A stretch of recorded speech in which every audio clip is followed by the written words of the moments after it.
বৈশাখ মাসের পিকনিক। হ্যাঁ গাইস, তোমরা ঠিকই শুনেছো, দুরমুট মেলা প্লাস পিকনিক। হ্যালো গাইস, আসসালামু আলাইকুম, this is Sathi and welcome to our another blog.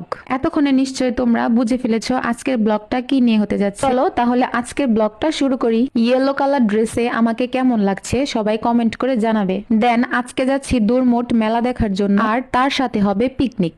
এখানে অনেকে অনেক নিয়ত বা মানসিক নিয়ে যায়, কিন্তু আমাদের কোনো নিয়ত বা মানসিক নেই। আমরা প্রত্যেক বছরই এখানে বৈশাখের মেলা উপভোগ করার জন্য যাই। আর দুরমুট যেহেতু আমাদের বাসা থেকে 1-1.5 ঘন্টা দূরের পথ, তাই সাথে খাওয়া দাওয়ার আয়োজন রাখি। রান্নার জন্য মেল থেকে কাঠ নিয়ে নিচ্ছিলাম, আর বাকি সব উপকরণ বাসা থেকে নিয়ে এসেছিলাম, শুধু কাঠ আর গরুর গোশত নেওয়ার বাকি ছিল। দেন আজকে আমাদের পিকনিকে থাকছে গরুর গোশত দিয়ে ভুনা খিচুড়ি।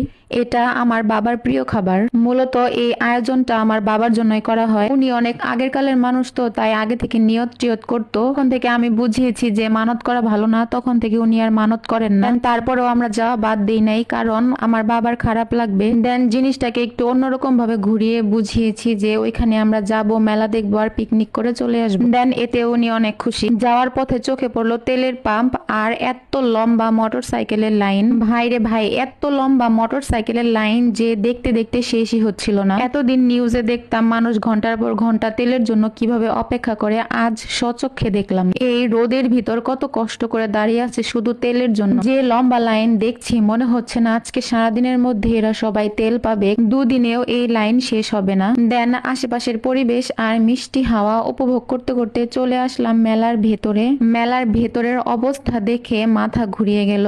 অনেক ভিড় আর অনেক গরম, আর এই গরম মাথাকে ঠান্ডা করার জন্য একটা ম্যাঙ্গো জুস খেয়ে নিলাম। আশেপাশে অনেকে রান্না করছিল, আর এই রান্নার তাপে গরম আরো বেড়ে গেছে। এখানে দেখছি অনেকে রান্নার আয়োজন করেছে। আমি সঠিকটা জানি না যে কেন এতগুলা মানুষ এখানে রান্নার আয়োজন করে। ছোটবেলায় দেখতাম আমাদের ফ্যামিলি থেকেও এখানে এসে রান্না বান্নার আয়োজন করে। যাই হোক, এত গভীরে চিন্তা করার আমার কোনো দরকার নেই। আমি পিকনিক করতে এসেছি, এটাকে এনজয় করি। এখন যেহেতু অনেক গরম, তাই আমরা মা মেয়ে দুজনেই ম্যাচিং করে সুতির ড্রেস পরে এসেছি। এই গরমে ফ্যাশনেবল ও আরামদায়ক ড্রেস। দেন আমাদের গাড়ি থেকে একটু দূরে রান্না বান্নার কাজ চলছে।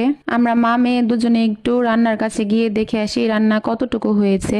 আরো কিছু সময় লাগবে রান্না কমপ্লিট হতে।